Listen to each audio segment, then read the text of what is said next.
Imagine waking up one morning, checking your YouTube analytics, and realizing your entire income just vanished. No warning, no proper explanation, just the dreaded yellow dollar sign across every single video. From Logan Paul nearly losing everything after one infamous video, to Steve Will Dewitt's entire career being wiped out overnight, to Shane Dawson and James Charles watching their empires collapse in real time, YouTube has proven that no creator is safe. One night they were making thousands of dollars, and the very next morning, their content was flagged as not advertiser friendly. Some lost months of revenue, others lost their careers entirely. Today we're diving into the story of when YouTubers were demonetized overnight, and how these sudden decisions from YouTube reshaped the platform forever.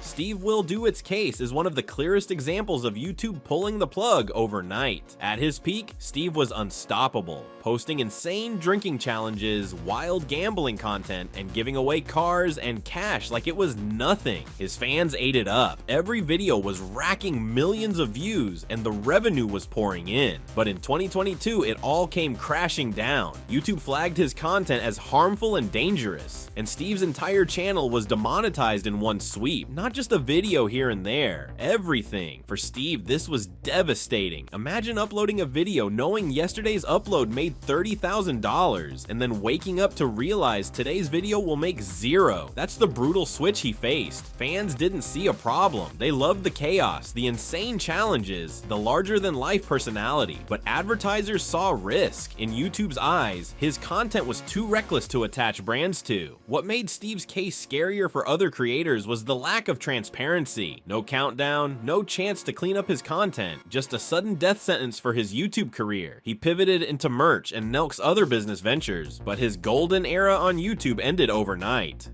Sneako's rise was built on raw, unfiltered commentary. He reacted to viral clips, called out influencers, and gave his blunt opinions on culture and society. That rawness is what made fans love him. He was saying what others were too scared to, but YouTube didn't see it as honesty. They saw it as harassment and toxicity. Practically overnight, his monetization privileges were gone. His videos were flagged as unsuitable for advertisers, and his entire channel income disappeared. For Sneako, YouTube wasn't just a job.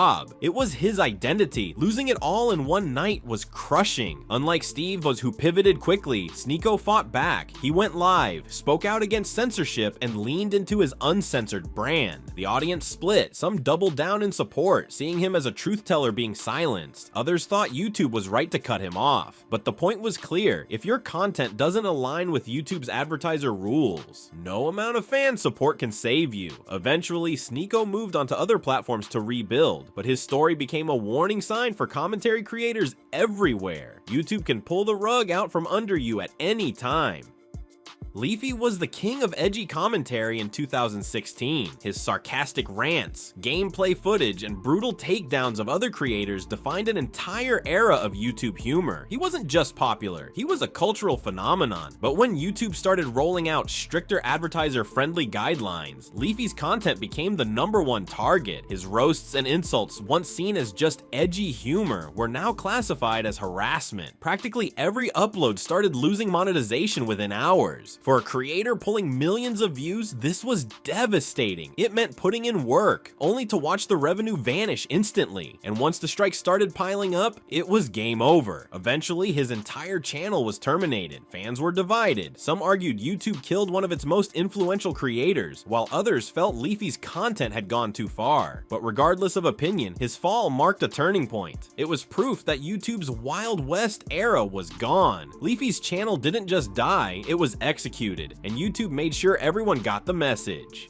Logan Paul's case might be the most infamous. In 2018, he was one of YouTube's biggest stars. Daily vlogs, millions of subscribers, sponsorship deals everywhere. He wasn't just a YouTuber, he was a brand. Then came the Japan Suicide Forest video. The backlash was instant and massive. Media outlets slammed him, fans called him out, and YouTube faced public outrage for letting the video stay online. YouTube responded swiftly. Logan was removed from Google Preferred, the premium ad tier that funneled funneled millions into his channel. His monetization was stripped from multiple videos, and projects like his YouTube Red series were canceled. Overnight, his career and income collapsed. Unlike others, Logan did recover through public apologies, a rebrand, boxing, and his impulsive podcast. He rebuilt his empire, but his demonetization showed one thing clearly: even the platform's biggest stars weren't untouchable. One mistake could cost you everything. Shane Dawson was once considered one of YouTube's golden boys. His documentaries and series pulled tens of millions of views, reviving his career and cementing him as a mainstream figure. But the internet has a long memory. Old clips of Shane resurfaced, offensive jokes, blackface skits, and controversial content from years earlier. The backlash was overwhelming, and advertisers wanted nothing to do with him. YouTube demonetized his entire channel, years of work, millions of subscribers, and his place at the top of the platform disappeared. Shane attempted comebacks, but the damage to his reputation and advertiser trust was permanent. His case proved that on YouTube, the past is never truly gone. Even content made a decade ago can come back to destroy a career overnight. Even PewDiePie, and once the most subscribed individual YouTuber, wasn't immune to demonetization issues. In 2017, after his infamous Fiverr stunt and other edgy jokes, mainstream media attacked YouTube for supporting him. The response was swift. YouTube pulled him from Google Preferred, canceled his YouTube Red series Scare PewDiePie, and distanced the platform from its biggest star. Felix still had his loyal audience, but losing premium ads cost him millions. His case showed that even being the face of YouTube didn't make you immune. When advertisers pushed back, YouTube acted fast.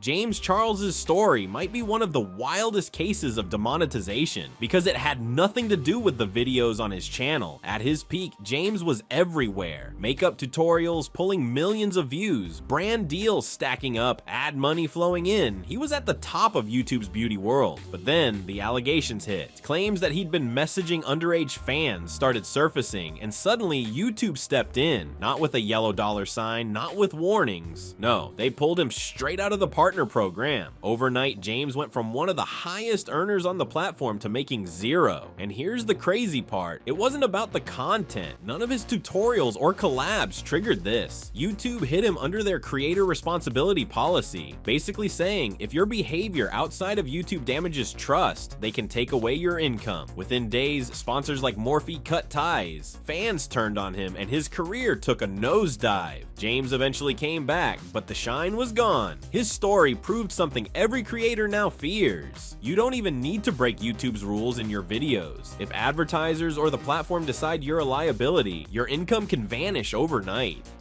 If there's one creator whose demonetization felt like a total blackout, it's Onishin.